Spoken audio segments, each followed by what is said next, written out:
Salman Prince যে আরবের বাদশা, বর্তমানে সে হচ্ছে ইহুদিদের দালাল। বর্তমান সময়ে সালমান প্রিন্স যে আজকে ভেবে দেখুন পৃথিবীতে 57টা মুসলিম রাষ্ট্র, সকলের কাছে সামরিক বাহিনী আছে, শক্তি আছে, অথচ চুপচাপ দাঁড়িয়ে নীরব ভাবে দেখে যাচ্ছে ফিলিস্তিন আর গাজার মৃত্যু তাণ্ডব। 42,000 শিশু মারা গেছে। ভাবতে পারে গোলা বারুদে, এবং 15,000 শিশু এখনো অনাহারে আছে, যাদের কাছে খাবার ঠিক মতো পৌঁছাচ্ছে। রোজার মাসে আপনার দস্তরখানে কত খাবার? রোজার মাসে আরবের শেখরা দস্তরখানে গোটা গোটা খাসি নামিয়েছে, গোটা গোটা উট নামিয়েছে, ফেসবুকে ফটো পোস্ট করেছে, আমরা এত দামি খাবার খাচ্ছি। অথচ ফিলিস্তিন গাজা শিশুরা এক লুকমা পানি পায়নি, খাবার পায়নি। একজন মা মিডিয়াকে সাক্ষাৎকারে বলছে, আমার গোটা পরিবার শেষ হয়ে গেছে, কিচ্ছু নাই, এই 3 সন্তান আমার বেঁচে আছে। আজকে যদি আল্লাহ মানুষের মাংস খাওয়া জায়েজ করত, হালাল করত, আমি আমার শরীরের মাংসগুলো কেটে রান্না করে আমার সন্তান দিকে খাওয়াতাম। ভেবে দেখুন সেই মা তার সন্তানের জন্য কতটা কষ্ট বোধ করে এই কথাটা বলেছে, তার কতটা কষ্ট হয়েছে। আর লিখে যান, লিখলেন রাসূলের হাদিস, আখরি জামানায় যে যুদ্ধটা হবে, সেই যুদ্ধটা ধর্মযুদ্ধ শুরু হবে পৃথিবীতে। আজকে পৃথিবীতে ধর্মযুদ্ধ শুরু হয়ে গেছে, আপনি রুখতে পারবেন না। কোন বাপের বেটা মৌলবীর ক্ষমতা নাই যুদ্ধ রুখে দিই। কেন? কিয়ামতের ডাঙ্কা বেজে গেছে, কিয়ামতের আলামত গুলো আসতে শুরু করে দিয়েছে। তার মধ্যে মারাত্মক আলামত, আল্লাহর ঘর মসজিদের ভেতরে দুনিয়াদারির কথা হতে শুরু হয়ে যাবে। এখন মসজিদে দুনিয়াদারির কথা হচ্ছে না, হয়নি? জুম্মার দিনে আলু হয়েছে মাঠে, হিসেব হচ্ছে মসজিদের ভেতরে। ঠিক বললাম না? তোর ক ব্যাগ হলো, 1 বিঘেতে ক ব্যাগ হয়েছে, কতগুলো কোলেস্টেরল ভরলি, কত করে দাম পেলি, জুম্মার দিনে মসজিদে বসে হিসেব করছে। কিয়ামতের আলামত, এবং তার থেকেও ডেঞ্জার আলামত হচ্ছে পৃথিবীর বুকে জিনা আম হয়ে যাবে, পরকিয়া আম হবে। আজকে পরকিয়া আম হয়ে গেছে আপনার কাছে। রাস্তাঘাটে কুকুরের মতো জিনা করতে লাগবে নারী আর পুরুষ। সমাজের বুকে হারাম আওলাদ গুলো প্রতিষ্ঠিত হবে, আর তারাই হবে দাজ্জালের সৈন্য। হারাম আওলাদ। এখন সব থেকে ডেঞ্জার পাপ যেটা ছুটছে সেটা কি? লোকের বউকে নিয়ে পালিয়ে গিয়ে ঘর করা সব থেকে ডেঞ্জার পাপ। এটা কোনো ধর্মের কথা বলিনি, সমাজের কথা বলছি। শুধু মুসলিম ধর্মের নয়, সব ধর্মের কথা বলছি। এটা ভারতের পাপ বলছি। লোকের বউকে নিয়ে পালিয়ে গিয়ে ঘর করা। গত 3 দিন আগের ঘটনা আমি মোবাইলে দেখছিলাম। গত পরশু জলসা করে বাড়ি ফিরছিলাম আর মোবাইলে দেখছিলাম কি, মেয়ের বিয়ে ঠিক হয়েছে, দিন ঠিক হয়ে গেছে। মেয়ের বিয়ে, যদিও ঘটনাটা বিহারের, যদিও অমুসলিম ভাই, কিন্তু সমাজের ঘটনা। মেয়ের বিয়ে ঠিক হয়েছে, দিন ঠিক হয়ে গেছে। এখন গত পরশু জামাই শাশুড়িকে নিয়ে পালিয়েছে। আপনারা হাসছেন, এটা আমি হাসি মজাকের কথা বলি নাই, বাস্তব সত্য। মিডিয়ার খবরটা সম্প্রচার করেছে। বিহারের ঘটনা, বিহারের ঘটনা। বিটিকে বিয়ে করেছে বাপ, নাউজবিল্লাহ বলে, যদিও অমুসলিম। তাকে জিজ্ঞেস করছে মিডিয়া, ये कौन है? बोले ये मेरा पापा है। इससे क्यों शादी? ये कौन है? मेरे बेटी है। हम एक दूसरे से मोहब्बत करते हैं। इसके माँ इंतकाल कर चुकी है, इसीलिए मैंने इससे निकाह कर लिया, शादी कर ली। कियामतेर आलामत। মানুষ হবে জানোয়ারের থেকেও খারাপ, তাদের আচরণে, আখলাকে, চরিত্রে দেখতে হবে মানুষ, কিন্তু তাদিকে দেখলে জীবজন্তু জানোয়াররাও লজ্জা বোধ করবে তাদের আখলাকে, তাদের আচরণে। পৃথিবীর যিনি শ্রেষ্ঠ মুফতি, মুফতি তাকি উসমানী, পাকিস্তান, তিনি গত কয়েক মাস আগে একটা বক্তব্য দিয়েছেন, মারাত্মক কথা বলেছেন कि क़यामत से पहले पूरे आलम में, पूरे दुनिया में हराम औलादों से भर जाएंगे, হালাল সন্তান থাকবে না, হারাম আওলাদ হবে। তার কয়েকটা প্রুফ দিচ্ছি। একটা মেয়ে তার স্বামীর সঙ্গে ডিভোর্স লাইনি, অন্য ছেলের সঙ্গে পালিয়ে গেল, পালিয়ে গিয়ে তার সাথে ঘর করছে। যদি বলেন শরীয়ত কি বলে, শরীয়ত মারাত্মক কথা বলেছে যে ওই ব্যক্তি যদি তার স্বামী তাকে তালাক না দেয়, ছাড় না দেয়, ডিভোর্স না দেয়, শুধু ডিভোর্স দিলে হবে না, ইসলামী শরীয়ত মোতাবেক 3 হায়েজ পর্যন্ত 3 মাস 10 দিন তাকে ইদ্দত পালন করতে হবে, পরবর্তীতে সে অন্য স্বামী গ্রহণ করবে। নচেত যদি এই কাজ না করে, গোটা পৃথিবীর মৌলবি যদি নিকাহ পড়ায়, আল্লাহর কসম নিকাহ হবে না। হারাম বাচ্চা পয়দা হলে হারাম আওলাদ জন্ম নিবে। আর কোরআনে আছে দুটো জিনিস মারাত্মক আছে। কটা বললাম? দুটো। কিসের পরে? শিরকের পাপের পরে ডেঞ্জার পাপ, যেটাতে অনেক মুসলিম জড়িত। ওয়ালা তাকতুলু আওলাদাকুম খাশিয়াতা ইমলাক। এইদিকে ধ্যান দেন, এইদিকে, ওইদিকে বসার ঝামেলা চলছে, এইদিকে ধ্যান দেন। ওয়ালা তাকতুলু আওলাদাকুম খাশিয়াতা ইমলাক নাহনু নারযুকুহুম ওয়া ইয়াকুম।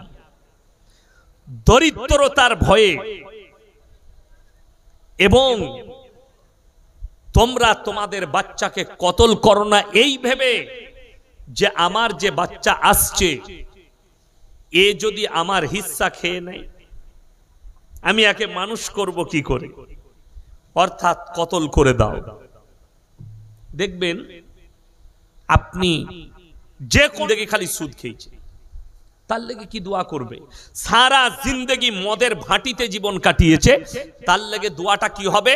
আপনার সন্তান আপনি শিখিয়ে দেন। দোয়াটা কি করবে? আরে এইগুলো তো অনেক ছানা, ইয়াসিন তো অনেক দূরের কথা। আমার আব্বাজি মোল্লা শওকত আলী সাহেব 80 বছর বয়স হয়ে গেল। বুড়ো হয়েছে না হয়নি? এক জামানায় ইয়ং ছিল আমার মতন। এখন ধরে ধরে বেচারাকে স্টেজে চাপাতে হচ্ছে, আধ ঘন্টা 40 মিনিটের বেশি বলতে পারে না। ওই জায়গা আমিও একদিন যাব।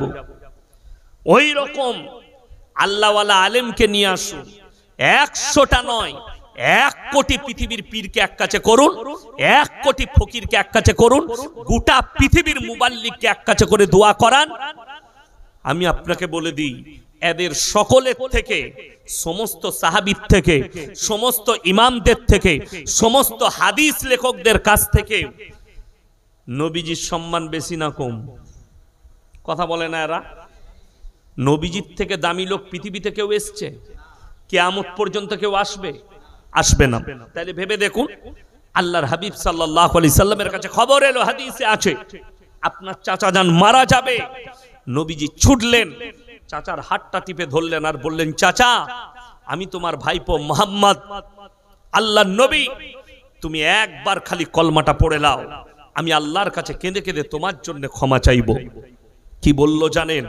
হে আমার ভাইপো, আমি যদি কলমা পড়ি লোকে বলবে মৃত্যু ভয়ে কলমা পড়েছে, আমি কলমা পড়তে পারবো না। আমার আল্লাহ উত্তর দিলেন, ইন্নাকা লা তাহদি মান আহবাবতা ওয়ালাকিন্নাল্লাহা ইয়াহদি মান ইয়াশা। হে আমার বিশ্ব নবী, হিদায়েতের দপ্তরটা আমার আল্লাহর হাতে। আমার ইচ্ছা নেই তোমার চাচা কলমা পড়তে পারবে না, আপনি আর পরে হিসেব করুন, নবীজি চোখে পানি, চাচা যান দুনিয়া থেকে চলে গেল। যারা মনে মনে ভাবছেন তাদের জন্য বলছি, আমার মৌলবি দোয়া করলে আমার বেটা যাই পাপ করুক জান্নাতে যাবে। আমি যতই পাপ করি, আমি এমন একজন পীরের মুরিদ হয়েছে, আমার পীর দোয়া করলে জান্নাতে যাবে।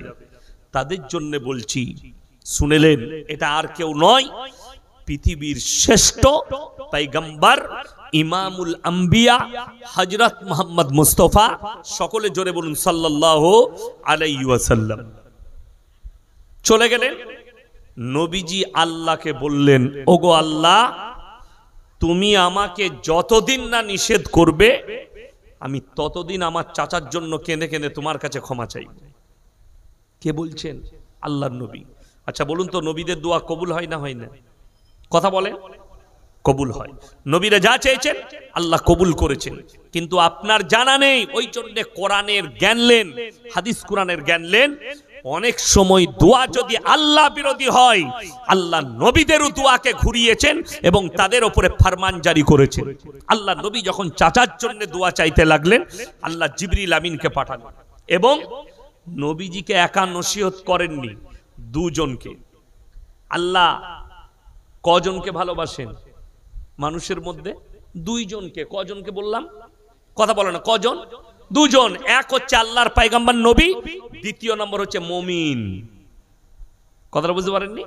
মানুষদের মধ্যে আল্লাহ মুমিনকে ভালোবাসেন, আর নবীরা মাসুম, নবীরা জান্নাতি। আল্লাহ নসিহত করলেন কি বলে?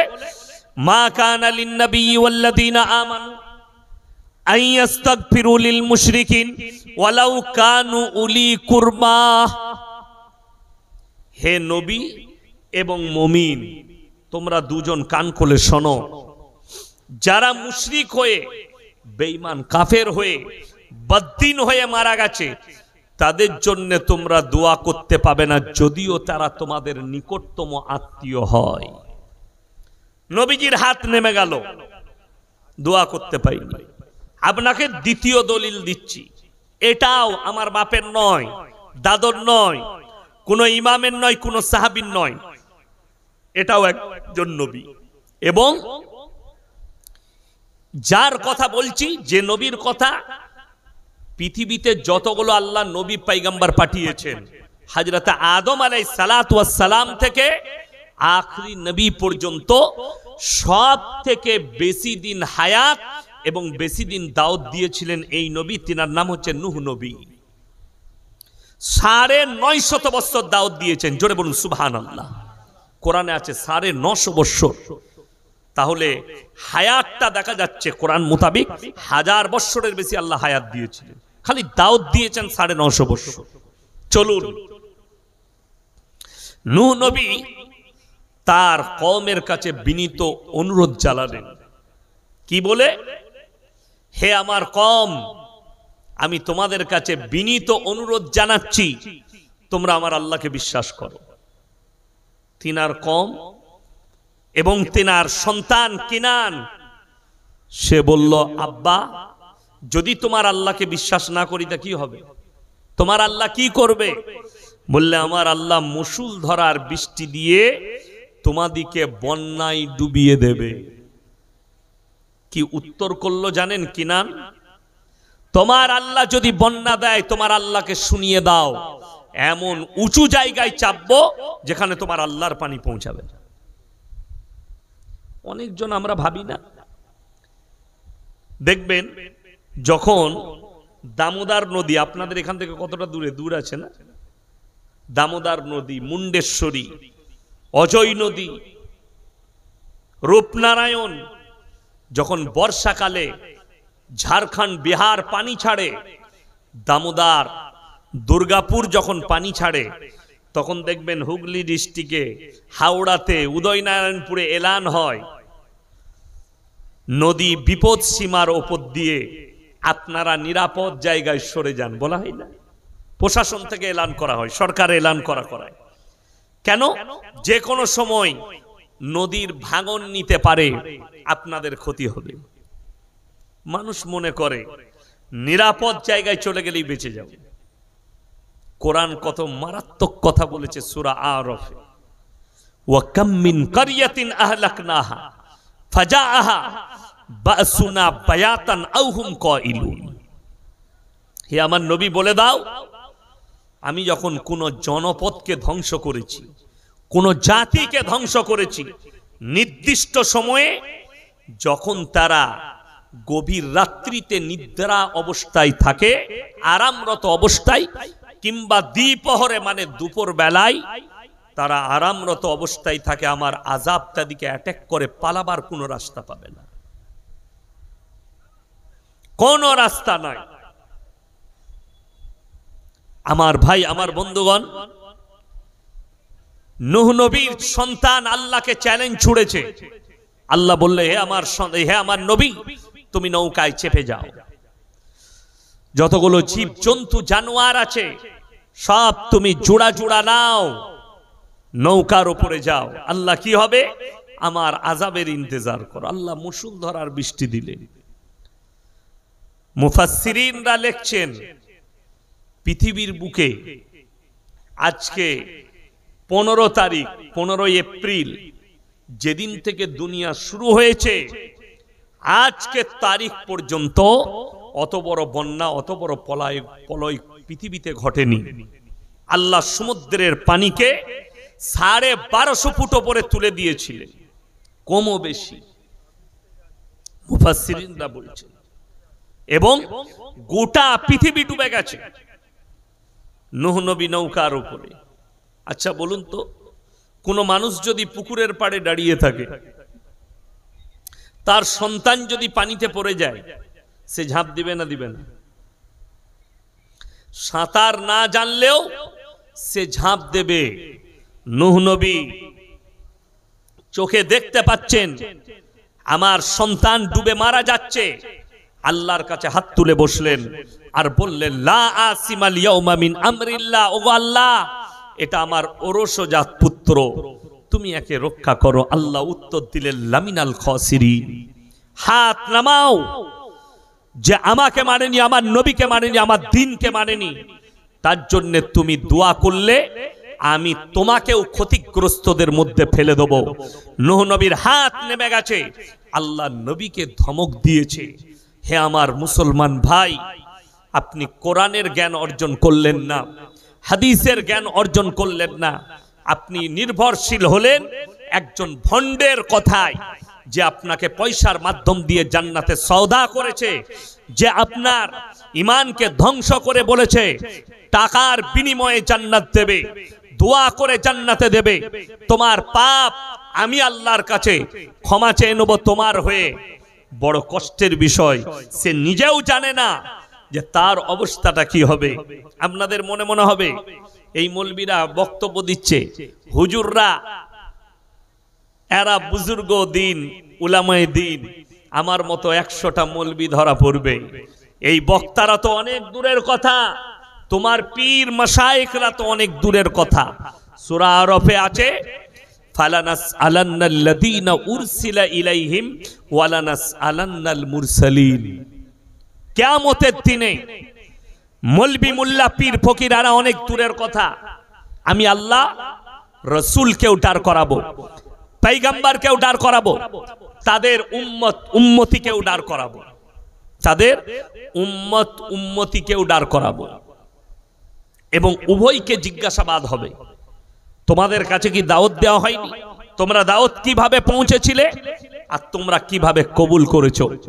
আল্লাহ উভয়কে জিজ্ঞাসাবাদ করে ফয়সালা করবেন। সেদিন আপনি লজ্জিত হবেন।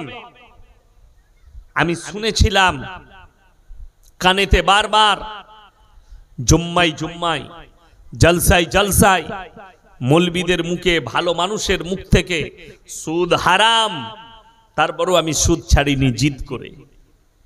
মদ হারাম, তারপরও আমি মদ ছাড়িনি জিদ করে। আমার মুসলমান ভাই, লটারি হারাম, আমি লটারি ছাড়িনি জিদ করে। এইগুলোই হবে দাজ্জালের সৈন্য, যারা কিয়ামত, দাজ্জাল আসার পূর্বে তারা তৈরি হয়ে যাবে, তারা দাঁড়িয়ে যাবে। সমাজে এমন পরিস্থিতি তৈরি হবে, আল্লাহ রাসূল সাল্লাল্লাহু আলাইহি সাল্লাম বললেন, দাজ্জাল আসার একটা মারাত্মক আলামত তোমরা দেখতে পাবে। কখন? যখন সমাজের বুকে আলেমদিকে বেইজ্জতি করা হবে, আলেমদিকে ছোট চোখে দেখা হবে, আলেমদের সঙ্গে অসৎ ব্যবহার করা হবে। আল্লাহ ইলমের থেকে আগে আলেমদিকে তুলে নিবেন, ইলমের থেকে আগে আলেমদিকে তুলে নিবেন। সমাজের পরিস্থিতি দাঁড়াবে, এমন একটা পরিস্থিতি দাঁড়াবে যে একটা মুমিন ব্যক্তি দলের মধ্যেখানে গিয়ে আল্লাহর নাম নিতেও লজ্জাবোধ করবে। পৃথিবীর পরিস্থিতি এত খারাপ দাঁড়াবে। কেন? তার আগে তৈরি হয়ে যাবে। আজকে দেখুন, যারা দাড়িওয়ালা আছেন, যারা মুমিন ব্যক্তি আছেন, যারা নামাজি আছেন, তারা অনুভব করবেন, আমার কথাটা মিলুবেন, আমি বলে যাচ্ছি, তারা এখন বর্তমানে কোনো বিয়ের অনুষ্ঠান হলে বিয়ে বাড়িতে যেতে লজ্জাবোধ করছে। ঠিক বললাম না? বিয়ে ঘরে যাবেন কি, সেখানে দেখলেন গান বাজনা হচ্ছে, সেখানে আমার যাওয়া যাবে না। আপনি বাড়িতেই দুটি ডাল ভাত খেয়ে নিলেন, ও বিয়েতে যাব না। ছেলেদেরকে বলেন তোরা গিয়ে খেয়ে আয়। আপনি পেছনে জায়গা নাই আর আগিয়ে, আচ্ছা আপনারা একটু এগিয়ে আসুন তো, সবাই একবার দরুদ শরীফ পড়ুন আর এগিয়ে চলে আসুন। আল্লাহুম্মা সাল্লি আলা, পানি বোতলটা দেন তো। আল্লাহুম্মা সাল্লি আলা মুহাম্মাদিন ওয়া আলা আলি মুহাম্মাদ কামা সাল্লাইতা। এগিয়ে আসুন ভাই, এগিয়ে চলে আসুন। এই যে সামনে জায়গাগুলো পূরণ করে নেন। বিসমিল্লাহ। না এইখানে নামিয়ে রাখুন পাশে। হ্যাঁ, এগিয়ে চলে আসুন, এগিয়ে চলে আসুন, তাইলে সুবিধা হবে। একবার এগিয়ে যান, আমার কাছে কিন্তু দ্বিতীয়বার আর কেউ আসবেন না ডিস্টার্ব করতে। আমি এটা ভালোবাসি না। কোনো জলসায় কথা বলতে শুরু করব, এই মধ্যখানে এগিয়ে বসতে বলুন, পেঁচিয়ে বসতে বলুন, সাইডটা ঢুকিয়ে দেন। তাহলে জলসাতেই এইগুলো হয়। ফাংশনে শুনেছেন গায়ক বলতে লাগলে কেউ ডিস্টার্ব করে না, নিজের জায়গায় ঠিক ঢুকে যায়। তো যারা আসবেন অনুরোধ করছি, আপনি জায়গা করে বসে যান, ঝামেলা ঝঞ্ঝট করবেন আর বলবেন না আমাকে এসে, মোটেই কেউ বলতে হবে না। নাহলে আমি গল্প, এমন গল্প ধরবো, গাঁজা করি গল্প, জলসা শেষ হয়ে যাবে, একটা ভালো কথা বলবো না। ওই জন্যে আমার ভাই, আমার বন্ধুগণ, দাজ্জাল আসার পূর্বে তার অনেকগুলো আলামত এখন প্রকাশ পেয়ে গেছে। তার সৈন্য তৈরি হয়ে যাবে, কেউ কি দাওয়াত দিতে আসবে না। এবং আল্লাহ রাসূলের যেটা মূল হাদিস, যে দাজ্জালের যখন আত্মপ্রকাশ হয়ে যাবে, যারা ওই যুগে মুমিন ব্যক্তি থাকবে তারা লুকিয়ে পড়বে। তারা কি করবে? লুকিয়ে পড়বে। নামাজ ঘরের ভেতরে পড়বে, নামাজ ঘরের ভেতরে। কি বুঝলেন? এখন যেমন এমন একটা পরিস্থিতি, আমি সেদিনে দেখলাম একটা ট্রেনে আমাদের জামাতি ভাইরা যাচ্ছিল, ওই কোন রাজ্যের জানি না, কিন্তু ট্রেনে সফর করছে। ট্রেনের ওই ফাঁকা জায়গায় এসি রুমে মধ্যখানে কাপড় বিছিয়ে নামাজ পড়ছে। আমি বলছি একদম চরম অপরাধ, নামাজ পড়া যাবে না। যদি বলেন কেন? তুমি তোমার সিটে নামাজ পড়ো, দেশটা সকলের। যে দেশে আপনি বাস করছেন সেই দেশের আইন মানতে হবে আপনার। আপনি রাস্তায় নামাজ পড়লে যদি কারো অসুবিধা থাকে, আপনি নামাজ পড়তে পারবেন না। আমি অনেকজনকে দেখি রেল স্টেশনে গিয়ে নামাজ পড়ছে, সামনে একটা ব্যাগ নামিয়ে দিয়ে, নাহলে দুজনকে দাঁড় করাইছে এইদিকে যেন কেউ পেরিয়ে না যায়। ওই জায়গায় নামাজ পড়াটাই অপরাধ, নামাজ পড়া যাবে না। আপনাকে এমন জায়গায় নামাজ পড়তে হবে যেখানে কারুর যেন কোনো রকম ব্যাঘাত না ঘটে। আল্লাহ রাসূল সাল্লাল্লাহু আলাইহি সাল্লামের হাদিস, একজন অভিযোগ করলেন হযরতে আবু বকর সিদ্দিক রাদিয়াল্লাহু তাআলা আনহুর জন্য, ইয়া রাসূলুল্লাহ, আপনার আবু বকর রাতের বেলায় এত জোরে কোরআন পড়ে আমার কষ্ট হয়, একজন কাফির। নবীজি নিষেধ করলে, আবু বকর তুমি আস্তে কোরআন পড়বে, কারুর যেন ঘুমের ব্যাঘাত না করে। জোরে বলুন সুবহানাল্লাহ। আপনি নামাজ আদায় করবেন, কোন ধর্মের মানুষ যেন আপনার কাছ থেকে কষ্ট না পায়। সর্বপ্রথম দেখতে হবে জায়গা কা পাক হোনা, বদন কা পাক হোনা, জায়গাটা পাক হতে হবে। সফরে নামাজ ছোট, আপনি ট্রেন দাঁড়িয়েছে, আপনার সিট আছে বুকিং করা, সিটের ওপরে বসে পড়লেন। আপনি প্লেনে যাচ্ছেন, প্লেনে বসে পড়ে নিতে পারবেন, সিটের ওপরে বসে ইশারায় পড়লেন, ইশারায় নামাজ হবে না? হবে না। জায়গা নাই, পরিস্থিতি, ইশারায় পড়বেন। কিন্তু এটা নয় যে আপনি কেউ কি কষ্ট দিয়ে এয়ার হোস্টেসকে বলবেন তোমরা দাঁড়িয়ে যাও, নিজের জায়গায় বসো, আমি নামাজ পড়বো। এটা ইসলাম স্বীকৃতি দেয়, এটা ইসলাম নয়। আপনি যেখানে সেখানে নামাজ পড়তে পাবেন না। এটা দেশটা হিন্দুস্তান, সব ধর্মের লোকের অধিকার আছে। ওই জন্য কেউ কি কষ্ট দিয়ে ইবাদত হয় না, মাথায় রাখবেন। আপনি হয় মসজিদ খুঁজুন, আল্লাহর ঘর, যেখানে গিয়ে ইবাদত করলে নেকি বেশি। তা না হলে আপনার বাড়িতে পড়ুন। সফরে যদি থাকেন, সুযোগ থাকলে যেন ওই নামাজের দ্বারা কেউ কষ্ট না পায়, কোনো জাতি কষ্ট না পায় আপনার ইবাদতের দ্বারা। আপনাকে এমন ভাবে ইবাদত, যদি সময় না পান আপনি কাজা পড়ে নেবেন, কিন্তু কেউ কি কষ্ট দিয়ে নামাজ পড়া যাবে না। আজকে আমরা বিভিন্ন জায়গায় দেখতে পাই।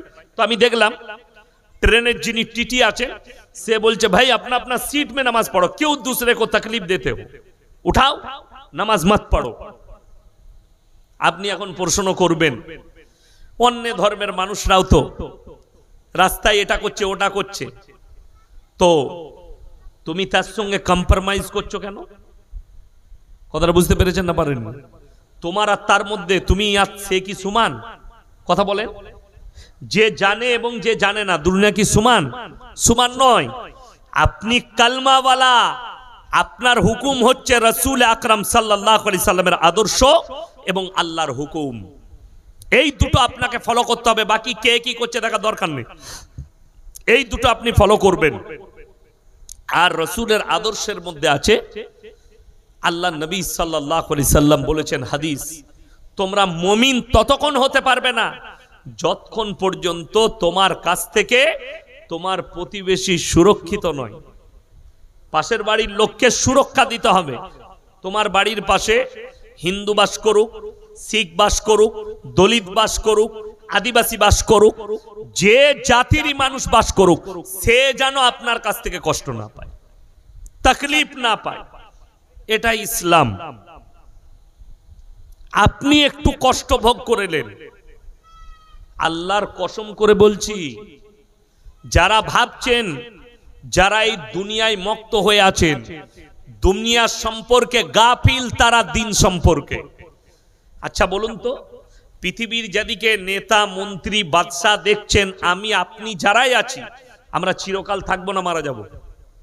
কথা বলেন, মারা যাব। তাহলে আপনার মূল্যটা কতক্ষণ? যতক্ষণ বেঁচে আছেন ততক্ষণ। এই আমাকে দেখছেন, আমি কথা বলছি, আমার মূল্য আছে। আমি মরে গেলে আপনি আর ইয়াসিন বলবেন না, বলবেন লাশটা ধরে গাড়িতে চাপিয়ে দে, লাশ। আপনার পরিবার বলবে লাশ। আমার বাড়িতে যখন আমার ডেড বডি পৌঁছাবে, আমার সন্তান, আমার পরিবার বলবে লাশটা ধরে শোয়াও, লাশটা গোসল দিয়ে দাও, লাশটা খাটে চাপাও, তোমার নাম হবে লাশ। আপনি মায়ের গর্ভে থেকে যখন জন্মগ্রহণ করেছেন, আপনি ন্যাংটো ছিলেন না কাপড় পরে এসেছিলেন? পৃথিবীতে কেউ কাপড় পরে এসছে? কথা বলে। কে পরিয়েছে? কথা বলে না। কে পরিয়েছে? আপনার নানি, আপনার দাদি, আপনার ফুপু, আপনার মামা, আপনার মামি আপনার কাপড়টা লেপটিয়েছে। আল্লাহর কসম, যেদিন আপনি মৃত্যুবরণ করবেন, সেই দিনেও আপনার কাপড়টা পরার আর ক্ষমতা থাকবে না। ওই কাপড়টা, কাফন নামক কাপড়টা লেপটিয়ে আপনাকে ভরে দিয়ে আসবে। সাথে কোনো সম্পদ দুনিয়ার যাবে না।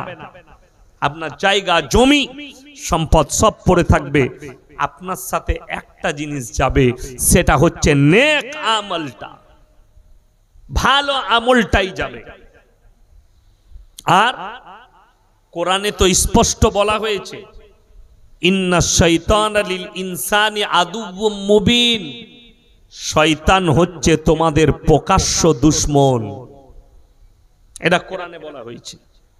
তো আপনি যদি মুমিন হন, তাহলে আপনার পেছনে 24 ঘন্টা নিগরানিতে আছে কে?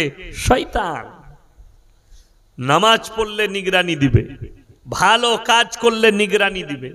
আমাদের পেছনে লেগেই আছে, একে ভালো কাজ করতে দেব না, একে ভালো হতে দেবো না, লেগেই আছে। আর বেঈমান কাফের আপনার চারিদিকে জাল বিছিয়ে ফেলেছে, আপনি বেরোতে পারবেন না, ঘেরে ফেলেছে আপনাকে।